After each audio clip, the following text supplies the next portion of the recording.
Good morning Himachal. तो हाजिर हुए हैं सुबह की प्रमुख खबरों के साथ। तो इससे पहले खबरों का अध्ययन विस्तृत रूप से करें, निवेदन रहेगा कृपया चैनल को जरूर सब्सक्राइब करें। तो प्रस्तुत हैं आज सुबह की प्रमुख खबरें। शिमला, सोलन व सिरमौर में आज फ्लैश फ्लड का अलर्ट, कल से करवट लेगा मौसम। आज 3 जिलों शिमला, सिरमौर व सोलन में बाढ़ का अलर्ट जारी किया गया है, जबकि कल से मानसून के करवट लेने की संभावना है। आगामी दिनों में मानसून के शिथिल होने का अंदेशा जताया जा रहा है। पिछले कल येलो अलर्ट के बीच प्रदेश के कुछ हिस्सों में ही वर्षा हुई है, जबकि अधिकांश हिस्सों में हल्के बादलों के साथ धूप खिली। मंडी में सबसे अधिक 13, शिमला में 3, डलहौजी में 2 मिलीमीटर वर्षा हुई है। पिछले 24 घंटों में कई स्थानों पर हल्की से मध्यम और कुछ स्थानों पर भारी बारिश हुई है। कल से नज़दीकी स्कूलों में लगेंगी 419 मर्ज स्कूलों के विद्यार्थियों की कक्षाएं। हिमाचल प्रदेश में मर्ज किए गए 419 स्कूलों में पढ़ने वाले विद्यार्थियों की कल से कक्षाएं नज़दीकी स्कूलों में लगेंगी। शिक्षा विभाग ने मर्ज स्कूलों में पढ़ने वाले विद्यार्थियों को आसपास के स्कूलों में पंजीकृत करवा दिया है। प्राइमरी स्कूलों के विद्यार्थियों को 2 किलोमीटर और मिडिल स्कूल के विद्यार्थियों को 3 किलोमीटर के दायरे में आने वाले अन्य स्कूलों में दाखिले दिए हैं। 9 सितंबर से इन विद्यार्थियों की कक्षाएं नए स्कूलों में ही लगेंगी। सरकार ने 5 विद्यार्थियों की संख्या वाले 419 प्राइमरी और मिडिल स्कूलों को मर्ज किया है। विद्युत शुल्क में संशोधन करेगी राज्य सरकार, कल विधानसभा में आएगा संशोधन विधेयक।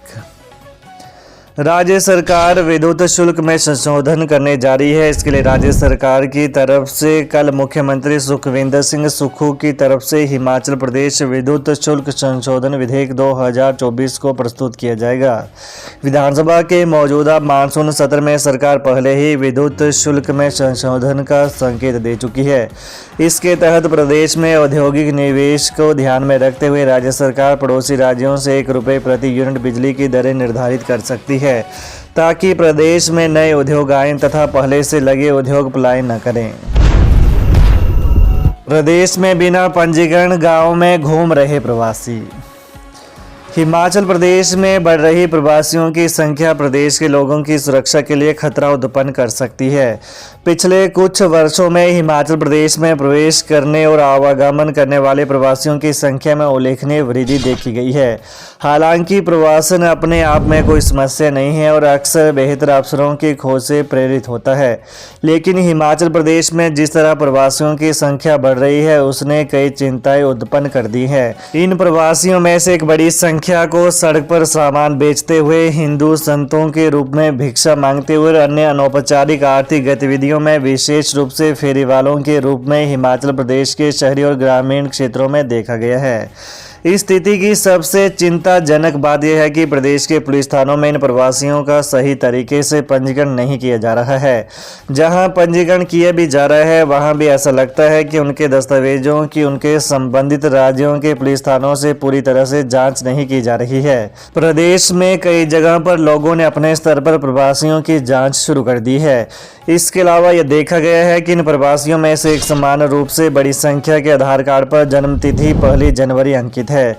इससे यह संकेत मिलता है कि इनमें से कई दस्तावेज नकली या धोखाधड़ी से प्राप्त किए गए हो सकते हैं। नकली पहचान का उपयोग प्रवासी लोगों को ट्रैक और मॉनिटर करना भी अत्यधिक कठिन बना देता है।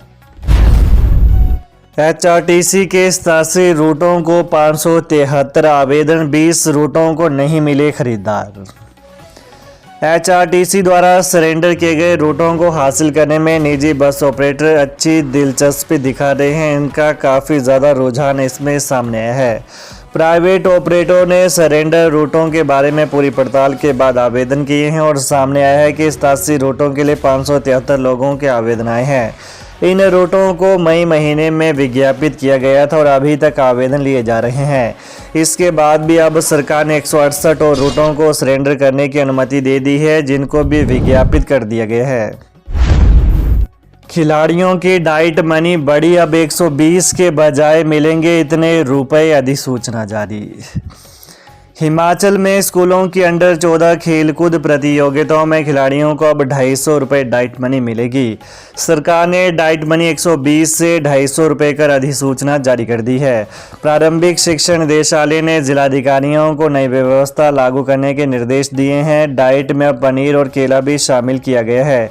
एक दिन में 3 समय के भोजन पर 250 रुपये खर्च होंगे। अंडर 14 आयु वर्ग की खेलकूद प्रतियोगिता में खिलाड़ियों को क्या भोजन दिया जाएगा, इसे तय करने के लिए 5 सदस्यीय कमेटी गठित करने को कहा गया है।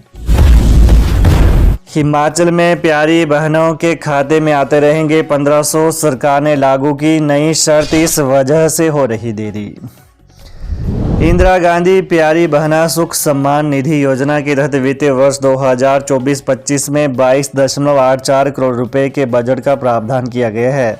सामाजिक न्याय एवं अधिकारिता मंत्री कर्नल धनीराम शांडिल ने बताया कि अब तक 28,249 महिलाओं को इस योजना के तहत राशि जारी की गई है। 31 जुलाई तक 7,88,784 महिलाओं ने आवेदन किए हैं। इनमें से 2384 आवेदनों को पात्रता नहीं रखने के कारण रद्द कर दिया गया है।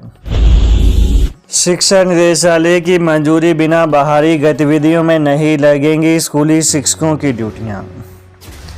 उच्च शिक्षा निदेशालय की मंजूरी के बिना बाहरी गतिविधियों में स्कूली शिक्षकों की ड्यूटियां नहीं लगेंगी। निदेशालय ने बिना पूर्व सूचना के शिक्षकों के स्कूलों से गैर हाजिर रहने पर कड़ा संज्ञान लिया है। पिछले कल सभी जिला उपनिदेशकों को निर्देश जारी करते हुए कोताही बरतने पर कार्रवाई के प्रति चेताया है। उच्च शिक्षा निदेशक डॉक्टर अमरजीत कुमार शर्मा ने बताया कि राज्य में शिक्षण कर्मचारियों के प्रबंधन के संबंध में महत्वपूर्ण निर्देश जारी किए गए हैं। उन्होंने कहा कि निदेशालय से पूर्व अनुमति प्राप्त किए बिना बाहरी गतिविधियों के लिए शिक्षण कर्मचारियों को भेजने की प्रथा गलत है। सचिवालय कर्मचारी नेताओं के खिलाफ लाया जा सकता है प्रिविलेज मोशन। डी और एरियर की मांग को लेकर हिमाचल प्रदेश सरकार के खिलाफ मोर्चा खोलने वाले कर्मचारी नेताओं के खिलाफ प्रिविलेज मोशन लाया जा सकता है। तकनीकी शिक्षा एवं टीसीपी मंत्री राजेश धर्माणी ने इस बात के संकेत दिए हैं। उन्होंने पत्रकारों से अनौपचारिक बातचीत में कहा कि यदि सचिवालय के कर्मचारी नेता अपनी नेतागिरी चमकाने के लिए अनुशासन तोड़ेंगे तो उनके खिलाफ कार्रवाई होगी।